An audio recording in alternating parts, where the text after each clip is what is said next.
Hey you guys, it's your girl Dosh coming back to you for real takes. Today I'll be doing a review to Siren episode 4 titled On the Road. And let's just say that this was a really good episode. I enjoyed this one. We're kind of moving nice and steadily with each episode, learning a little bit more about Ren, her sister, what's going on with the guys, Chris, and just everybody else in around this group of characters. Now, the episode starts off where it shows another moment where they are trying to get a sample from the sister that's being held captive, a doctor, and of course, she's trying her best. And let's just say this time around, the sister does get upper hand, and let's just say all hell breaks loose. Now you can hear all the screaming, the noise, the chatter. Then all of a sudden you see them pan towards Chris's room where he actually is being held against his will, but he's being drugged.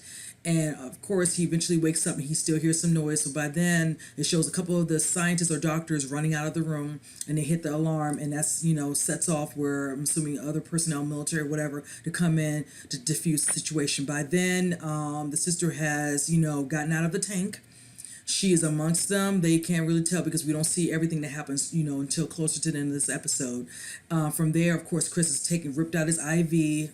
Ouch. And he's kind of going through the hallways trying to get out, and he comes across the sister. She's actually in what looks like to be like garb, nurse garb, whichever you want to call it. And he kind of helps her up. They get out of there. She doesn't really understand anything, so he's asking her for her keys, badge, whatever. Unbeknownst to her, whichever, he doesn't even know what's going on. He has no clue she's a mermaid. So I have to laugh at that part because it's like he's thinking, what's wrong with this woman? She's not speaking. We're trying to get out of here. She's not helping him. But he was able to figure out where her keys were in her pocket and her badge on her shirt. And then they were able to use that to get the quick getaway. Now it does pan towards Ren. Ren is slowly starting to deteriorate where she knows she needs to get back in the water, but she refuses to go. She wants to find her sister. And with that said, she's kind of laying out there, but in the midst of that, Maddie, of course, goes to see Ben, and they have a little moment in the shower, and let's just say that it's interrupted by Ren. And if you could see the part, it was so funny because she just kind of looks them up and down, and she just walks out, and all Maddie could do was laugh. Ben's kind of still startled because, wow, she interrupted us in the moment. She's seen us naked. It is what it is. So from there, they get in contact, of course, with Helen. Helen is going to end up having to watch them while they try to figure out where her sister is and where Chris is. And she's like, well, let me try to help her and almost figure out what I can put on her, skin, just kind of stop it a little bit, the moisturizer or something, because the longer she's out. But there is one thing that's brought up from Helen. She says the first time, as Ben stated, she couldn't make it no more in a day. But then she came back, and then she can stay out longer. So it seems like the more and more they stay out, even if they go back in, the longer they can last. That brings up something to me, which I'll bring at the end of the episode, end of my review, excuse me, you guys. So from there, it kind of shows them kind of taking care of a couple things. They run into Xander and, of course, Calvin, excuse me, and they're still basically, staying, outside of the nurse's house, Nurse Donna. And from there, meeting up with the guy, with Maddie and Ben and all that. Okay, we need to get into this house because at first they didn't want to do it. They're afraid she would show up, but Maddie's like, whatever, we got to get in there. So of course at first they're in there, but then all of a sudden they get interrupted because two gentlemen show up, and at first they're looking through stuff, rummaging through. They find a laptop, and they're like, okay. And Ben just says it. He says if they're in here and they're kind of clean up and taking things, whatever, that lets us know that I don't think we're going to see Donna again. Now, hence the name Donna. Key thing is that when we are in the car, Krista shows him and the sister, aka now Donna, because when he's reading her badge, he notices that her name says Donna. So I'm assuming that's the name we're going to go by, and that's the name they're going to attach to her because we really was hoping for a name soon because calling her the sister for so long was just like, okay, but it is what it is. So it kind of shows her kind of, negating back and forth with the window, putting her hand out, just kind of taking in all the sights, whichever. She doesn't know what's going on. She just knows she's in a car with somebody. She slightly doesn't trust, but trusts enough to get in the car because, she's been basically being experimented on. So I'm surprised that she let him touch her, take her, and guide her to the car. But, it is what it is. So from there, it kind of shows another scene of Helen and Ren, and you just kind of feel sorry because when she's like, I'm going to pick you up, and drag you to that war. And she's like, no. She says the reason why she refuses to go is because she feels guilty.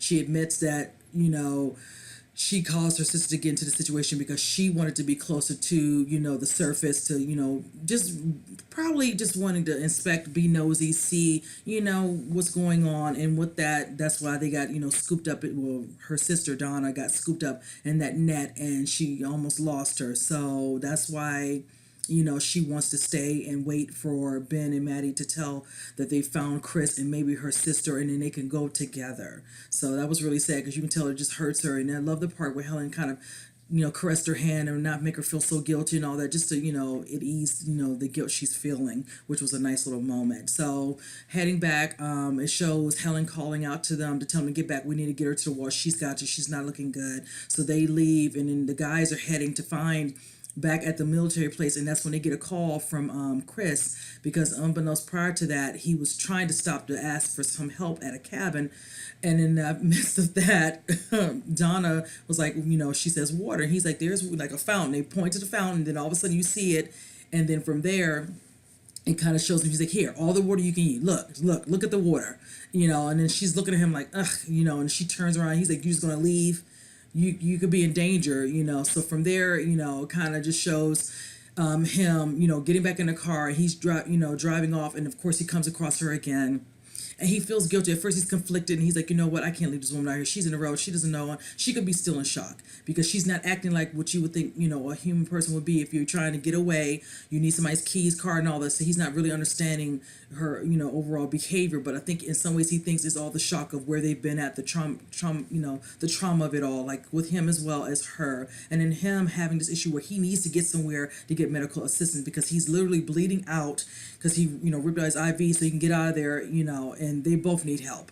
So of course it shows the guys, en route. They get a call from Chris, and he's like, I'm in bad shape, guys. I need some help. I'm on, whatever street he's on. He's like, okay, they're on their way. They flip that SUV around and they hightail it. By then, of course, Ben and Maddie get a call. They are speaking to Ren in the midst of the call because they want to make sure she's gonna be okay.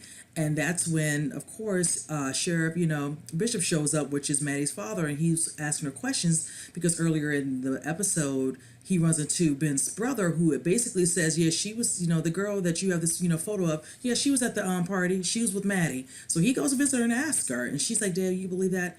He doesn't think too much of me. He wants his brother to upgrade. So she kind of tries to do a smoke screen of sorts to kind of get him off the trail.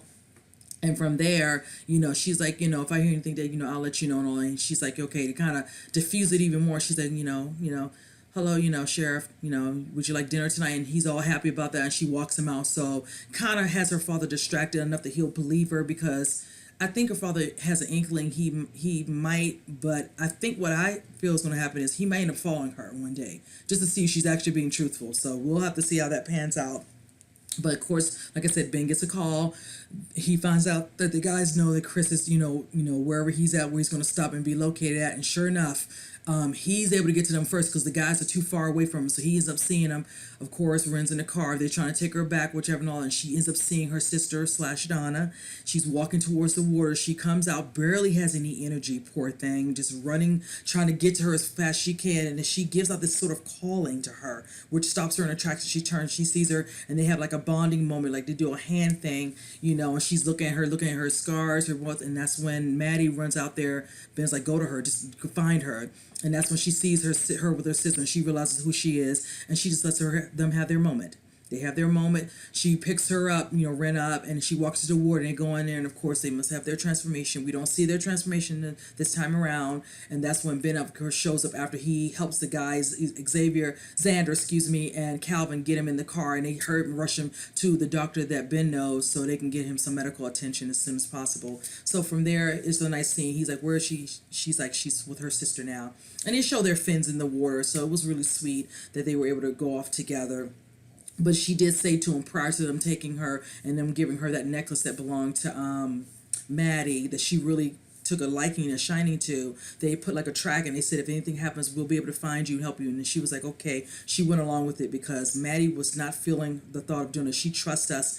She's not like a seagull. Let's do this. We can help her. If something happens, we'll be able to find her and help her if she needs help.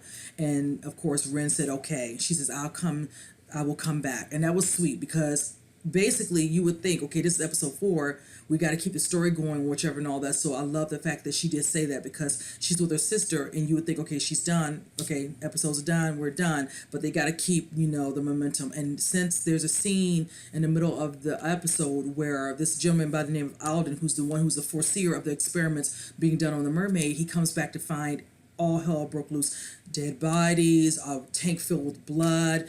Then he has one of the guys do the surveillance video to see the footage of how it went down, and you get to see how she just flipped in that water and knocked him out with her fan. Then of course it goes black. You don't hear anything, but you hear all the screams. Then also you see the part where she's walking. She has legs because the guy's just like, "Is that her?" And then all of a sudden he starts to have little flashbacks. She wasn't.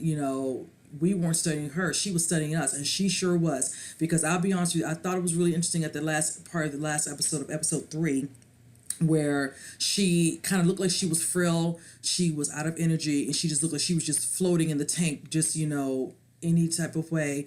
And as soon as he walked away after he gave the orders to the doctor, she turned around her head. So that means she's hearing, she has a keen sense of hearing, listening, watching everything, movement to everything. So that lets me know, yeah, they're smart. Like I stated, they pick up on words, they learn things very quickly.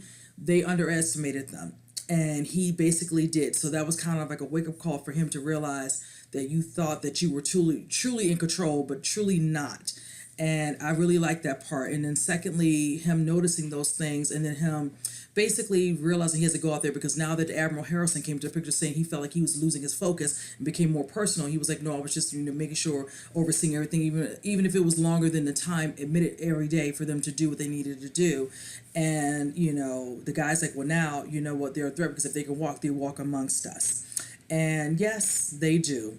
And if I'm not mistaken, as Ren said in a couple episodes prior to this one, when Ben asked her, how many more mermaids are there, she was like, many.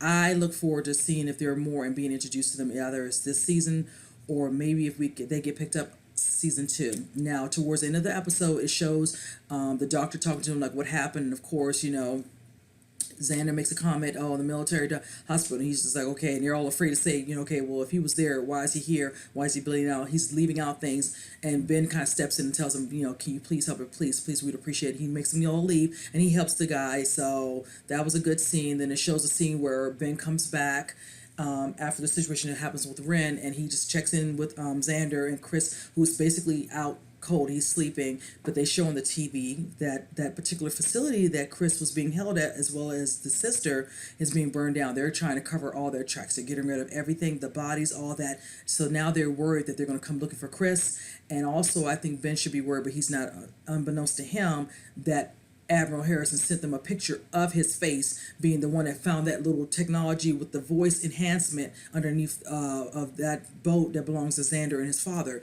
So they basically all need to be looking over his shoulders, because they're going to probably want to figure out where is he at, so they can get him back, whatever, because if he remembers anything. Honestly, he doesn't, but they want to just make sure to be certain, so they're going to try their best to get rid of him. Secondly, the gentleman, Alden, who was in charge of the facility, he finds the vehicle, he finds the blood, everything and all that. So he's thinking they're probably in the water. So basically what's going to have to happen now, because the ending shows Ren and, Donna going off in Sunset, they're holding hands in the water, and it shows them going all the way down to an area that looks like there could be other mermaids, because as they got smaller and smaller within the water going down, they look similar to everything else that was crawling around. So I want to think those might have been other mermaids. That was such a beautiful scene, but it really makes me wonder. Now I think Alden is going to start searching the town, Bristol Cove, probably to figure out, okay, if that's where Chris was from, that might be where those gentlemen are, Ben, everyone, so they can get in contact with him. Now, Ren is safe for now, but if she ends up back on land again, even though she says she's going to come back, hence maybe the episode 5, we'll have to see how that pans out. I'm curious to see what's going to happen now, because if the military people want to send people in to kind of scope out, find Donna's character, then eventually Sheriff Bishop is going to be trying to locate Ren, whichever. Of course Maddie's going to have to watch herself now, because now her father's actually asked her point blank and she lied, so she's going to have to cover her tracks. So it's a lot of lying going on the show right now, and it's all good. Secondly, again, like I said, you guys, there is a scene with Helen and Ren that I enjoyed, but it makes me wonder too. It really makes me wonder about Helen. What is her past? Because of the way they discuss it. When you bring her name up, you get these like, oh, that woman, oh, she tells all these stable stories, these fables, this. Like nobody wants to believe her. But I think Ben, of course, he does believe her. And even when he got a little bit of a reassurance from his dad about his great grandfather and the things that he did in the past, in regards to Bristol Cove mermaids, whichever, which is listed in the books and books from generations ago, it makes me wonder: does she know more than she's telling about mermaids? Could she be one? I wonder. So especially when Ren pulled up her, I think it was, I don't know if it was her arm, and saw those scars on her. That not to say they're similar, but just the thought of her comment talking about her immune system, whatever. Not buying it, but whatever. We'll see. And plus the way she acts and certain things that she said to her in discussion when she's talking in another language, it just makes me wonder. So I look forward to learning more about her as well. And just seeing Donna flourish enough where we start to hear her speak like Ren. I want to hear her talk. And just seeing if they do come back, when they come back, who knows if it's, next episode, whatever, how is she going to take to the other people because she was being held captive. Secondly, I'm surprised, like I said, she was okay with being in the car with Chris, being that she knows she just came from being somewhere where she's being poked and prodded. So we'll have to see how that pans out. But so far, so good, you guys. I'm enjoying the episode so far. I'm loving the way they're keeping it nice and steady with, more and more things that are opening up to understand what's going on. What does the military know? What is Alden doing? Why the experiments? But now that this guy, Admiral, saying that, we didn't know about that part, now that it could be among us, they could be dangerous, yeah, that's what happens when you keep somebody captive like that against their will. These things would happen. So those family members lost an actual family member, and now they have to clean up the mess by burning down buildings. So oh well. So anyway, so guys, comment below, let me know what parts of the episode you actually liked as well. And with that said, I will see you on the next review. You guys take care.